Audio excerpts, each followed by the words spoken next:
एक बार प्रेम से बोलो श्री रामचंद्र की जय। प्रभु श्री राम जी की कथा कहने से अपने 200 गुणों को मैं साइड में लगा करके सोचती हूँ कि जितना मेरे अंदर दोष है सब निकल जाए, लेकिन इतनी आसान है थोड़े न, कहने से निकलेगा थोड़े न। इसके लिए बहुत कष्ट करना होता है। कष्ट क्या चीज़ है? आप प्रभु के शरण में चले जाइए। जब प्रभु के शरण में चले जाएंगे तो आपके अंदर बुराई नहीं रह जाएगी, सारा निकल जाएगा। अब भगवान अपने शरण में ले लेंगे। जब अपने शरण में ले लेंगे प्रभु, तो आपके अपने आप ही भगवान में मन लगने लगेगा। तो चलते हैं, अपने अंदर के हम अवगुण कैसे बाहर करें और सतगुण को प्रवेश अंदर करें, ताकि राम का नाम लेने में मुझे सुविधा हो, मेरा मन न इधर उधर भटके। क्योंकि राम का नाम ले है तो छोटा सा नाम, लेकिन है बहुत कठिन। दूसर आप बात कर लेंगे, लेकिन राम का नाम नहीं ले पाएंगे। इसी विषय पर हम कथा कहेंगे कि क्या करें कि हम मेरा राम भक्ति में मन लग जाए। पहले राम को हम स्मरण कर लें और हनुमान जी को आसन दे लें। भक्ति भक्त भगवंत गुरु चतुर नाम बपु एक, तिनके पद बंदन करो नासे विघ्न अनेक। सिए मांडवी उर्मिला श्रुति कीरति बरबाम, चारु सुवन चारु रतन तुलसी करत प्रणाम।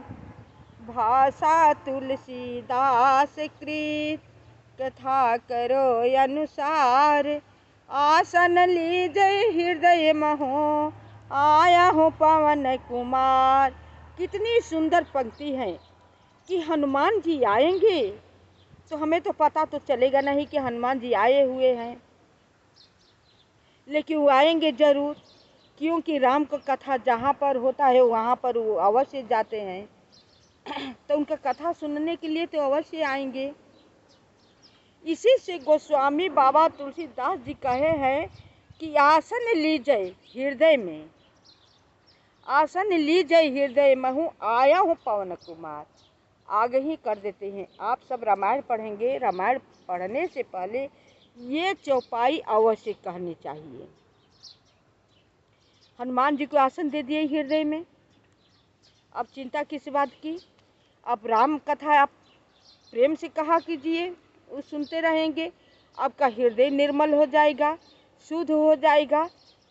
जब हृदय में हनुमान जी बैठ जाएंगे तो क्या अशुद्ध हृदय तो रहेगा नहीं, शुद्ध हो जाएगा। इसलिए बाबा गोस्वामी तुलसीदास जी सोच समझ कर ये चौपाई बनाए हैं। आसन लीजय हृदय महु आया हूँ पवन कुमार। आप सब भी कथा कहने बैठिएगा, रामायण कहने को शुरू कीजिएगा, तो ये बात कहने के बाद ही आप सब रामायण शुरू कीजिएगा। क्योंकि हनुमान जी को आसन देना और प्रभु जी को विघ्न नाश करने के लिए नाम लेना बहुत जरूरी होता है, तब ही आप आगे बढ़ सकते हैं। यही विधि निज गुण दोष कही, सबहि बहुरी सिरुनाई। बरनउँ रघुबर बिसद जसु, सुनि कलि कलुषन साय। मंगल भवनय मंगल हारी, द्रवहु सुदशरथ अजिर बिहारी। इस प्रकार अपने गुणों दोषों को कहकर और सबको फिर सिर नवाकर मैं श्री रघुनाथ जी को निर्मल यश वर्णन करता हूँ। गोस्वामी तुलसीदास जी कह रहे हैं, जिसके सुनने से कलयुग के पाप नष्ट हो जाते हैं। क्योंकि कलयुग में बहुत सारे पाप होते हैं, पग पग पर पाप होते रहते हैं। आप समझेंगे कि हम पाप नहीं कर रहे हैं। बहुत लोग यही समझते हैं कि हम किसी को मर्डर करते हैं वही पाप है, बहुत हम डकैत बने हुए हैं वही पाप है, बस उसी को पाप मानते हैं। लेकिन बाबा गोस्वामी तुलसीदास जी को कहना और मेरा भी मत यही है, पाप तो पग पग पर हो रहे हैं। पाप कई प्रकार का है, वो तो अंतिम पाप है, वो तो बहुत घोर पाप है जो हमने पहले कह दिया था। लेकिन जो छोटे छोटे पाप है उसका क्या, वो तो रोज प्रतिदिन प्रति घड़ी हो रहा है पाप। अभी हंसी हंसी में झूठ बोल दिए पाप ही हो गया, वो इकट्ठा हो रहा है। किसी के सामान वो नहीं देख रहे हैं, आपको अच्छा लगा, नियत खराब हो गई, आप ले लिए, पाप चित्रगुप्त जी ने वो लिख लिए, आप समझे कि वो नहीं देख रहे हैं। ठीक है, नहीं देख रहे हैं, बात सही है, लेकिन जिसको जो दंड देना था वो तो देख रहे हैं ना, उनका नजर कहाँ हम छिपा कर जाएंगे। सतयुग में, त्रेता युग में, द्वापर में इतना पाप नहीं होता था, थोड़ा बहुत द्वापर में होने लगा, लेकिन सतयुग में, त्रेता युग में पाप इतना नहीं होता था, जबकि कलयुग में हो रहा है। पग पग पर आंख झपकते ही आपको खा जाएंगे, लूट लेंगे। अब बहुत विश्वास किए हैं, सब कुछ छोड़ दिए हैं, फिर भी आपके साथ विश्वासघात मनुष्य कर ही देगा, वो मानेगा नहीं। अपना को बहुत चालाक लगाएगा, चतुर लगाएगा इस काम करने में कि हम बहुत अच्छे हैं। अच्छे कहाँ हो, ऊपर वाला तो सब तुम्हें देख रहा है, लेकिन वो कहेंगे नहीं, वही पर चढ़ गई तुम्हारा बात, चढ़ गई, समय आने पर तो दंड मिलना ही मिलना है। इसी को कहते हैं कि पाप का घड़ा अभी भर रहा है। जिस दिन पाप का घड़ा भरेगा ना, तब फटेगा तो किसी लायक नहीं छोड़ेगा। तो बाबा गोस्वामी तुलसीदास जी यही कह रहे हैं कि कलयुग में इतना पाप होंगे ना कि अच्छा आदमी किसी को खोजने पर नहीं मिलेगा कि कौन अच्छा है। कहने वाले तो सब अच्छे हैं, हम भी कहेंगे कि हम अच्छे हैं, लेकिन भगवान के निगाह में हम अच्छे रहें तब ना। सब पब्लिक, सारा समाज हमें अच्छा कहे तब तो हम अच्छा माने। अपने मुंह से कह लेने से क्या होने वाला है, अपने के तो कोई बुरा कहेगा नहीं।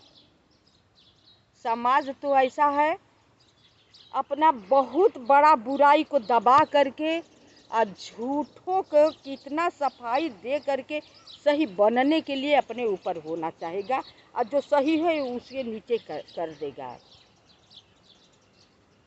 हम खुद ही देखते हैं, सोचते रहते हैं, और वो आदमी समझता है कि मेरे जैसा चालाक कोई है नहीं, लेकिन मेरा कहना है कि उसके जैसा मूर्ख कोई है नहीं। मूर्ख ही है ना, अरे जिससे डरना चाहिए उससे तो डरो, जिसको दंड देना है। ऊपर वाले तो सब देख रहे, चित्रगुप्त सारा लिख रहे हैं।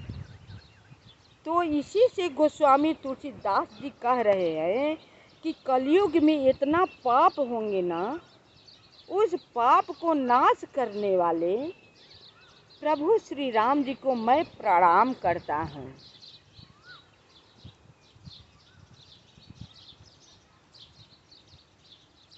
जाग बलिक जो कथा सुहाई, भरद्वाज मुनि बरहि सुनाई। कही हूँ सोई संवाद बखानी, सुनहु सकल सज्जन सुख मानी। इसमें भी कहे हैं कि जो भगवान को कथा बखान कर कह रहे हैं, सज्जन लोग सुनिए, क्योंकि दुष्ट लोग तो सुनेंगे नहीं।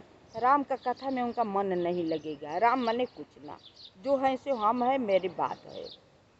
इसलिए रामायण में भी गोस्वामी तुलसीदास जी कह रहे हैं कि सज्जन सुनहु मन लगाई। सज्जन के लिए लिखा गया है रामायण, दुष्ट लोगों के लिए नहीं है।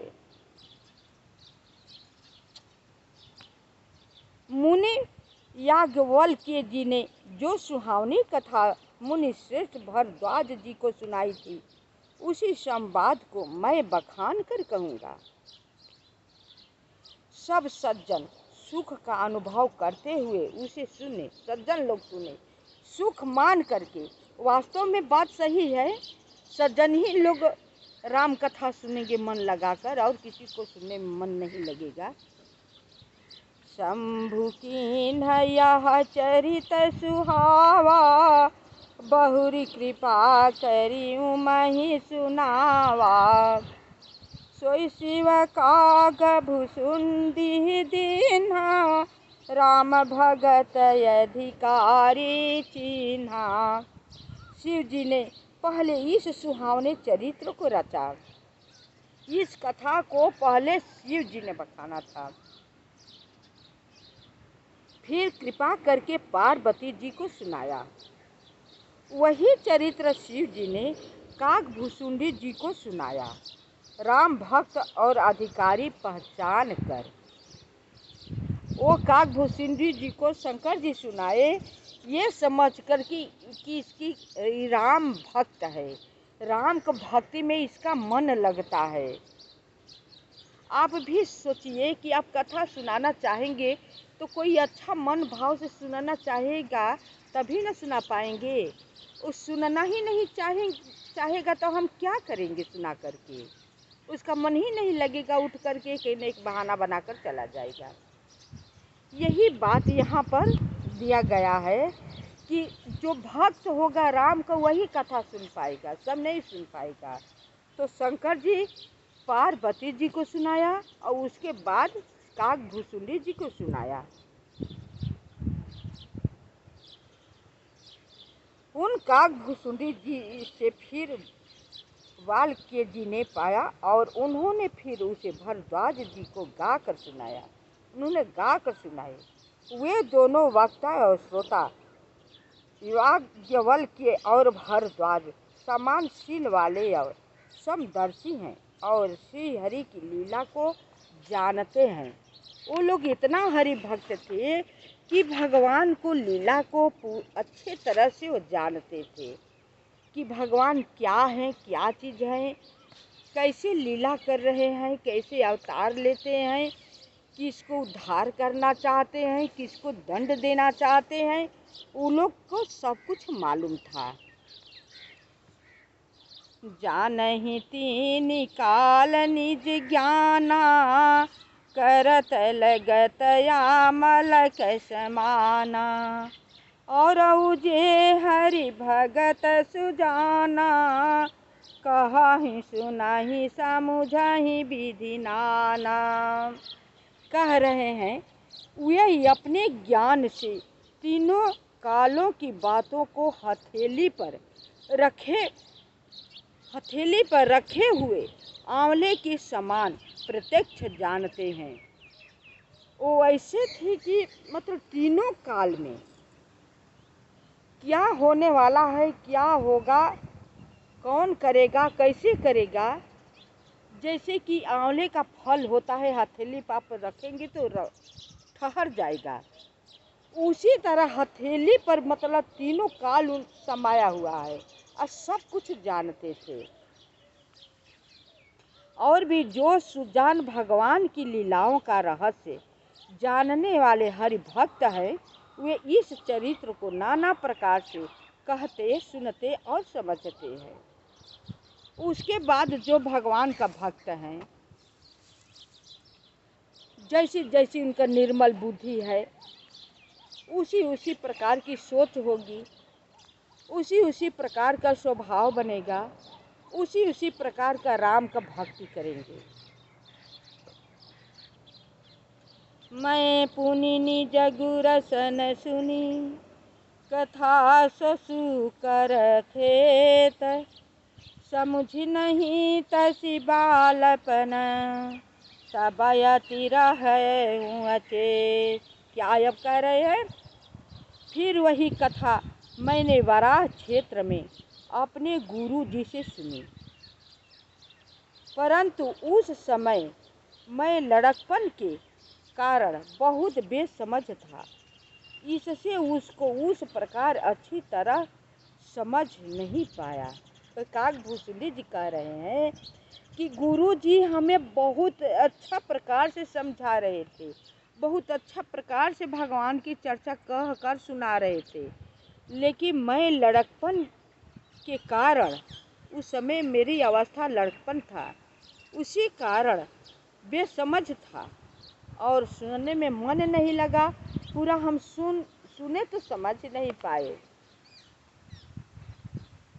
मैं पुनि निज गुरु सन सुनी, कथा ससु कर खेत, समुझ नहीं तसी बालपन, तब अति रहूं अचेत। अचेत हम रह बालपन में, एकदम अचेत। बात सही है, बालपन में तो बालक अचेत ही रहता है।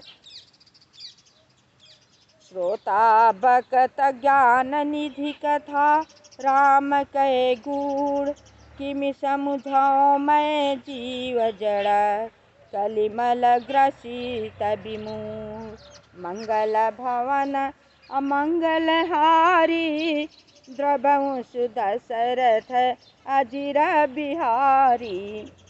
श्री राम जी की गुण कथा के वक्ता, कहने वाले और श्रोता सुनने वाले दोनों ज्ञान के खजाने पूरे ज्ञानी होते हैं।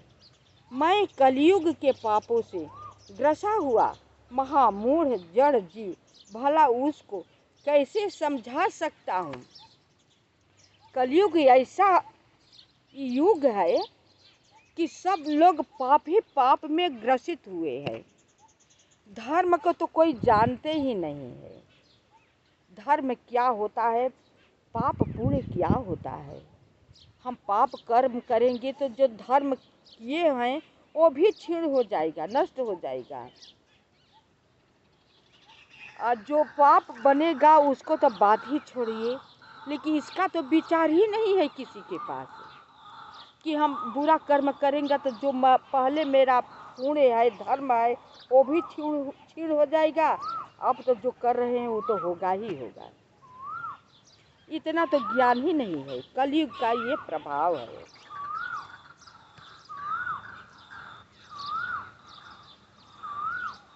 तदपि कही गुर बारहि बारा, समुझ परी कछु मति अनुसारा। भाषा बद्ध कर भी मैं सोई, मोरे मन प्रबोध जहि होई। तो भी गुरु जी ने जब बार बार कथा कही तब बुद्धि के अनुसार कुछ समझ में आई, वही अब मेरे द्वारा भाषा में रची जाएगी, जिससे मेरे मन को संतोष हो। जब उसी बात को बार बार रिपीट करेंगे, उसी अच्छे आदमी के संग में रहेंगे, तो ये तो बात सही है कि संगत से गुण होत है, संगत से गुण जाए। अच्छे आदमी के साथ में रहेंगे या बार बार वही राम कथा राम भक्ति सुनेंगे तो धीरे धीरे आ ही जाएगा। वही हाल काकभूषुंडी जी के हुआ। बार बार एक ही बात को आप गुरु जी समझाते रहे तो धीरे धीरे अंदर से पहले बुराइयां निकलती हैं, तब धर्म का प्रवेश होता है, तब निर्मल बुद्धि होती है, तो राम कथा अच्छा लगने लगता है। राम कथा अच्छा लगना इतनी आसान बात नहीं है कि सबको अच्छा लगे। जब तक से राम का कृपा नहीं होगी ना, तब तक से राम कथा अच्छा नहीं लगेगा।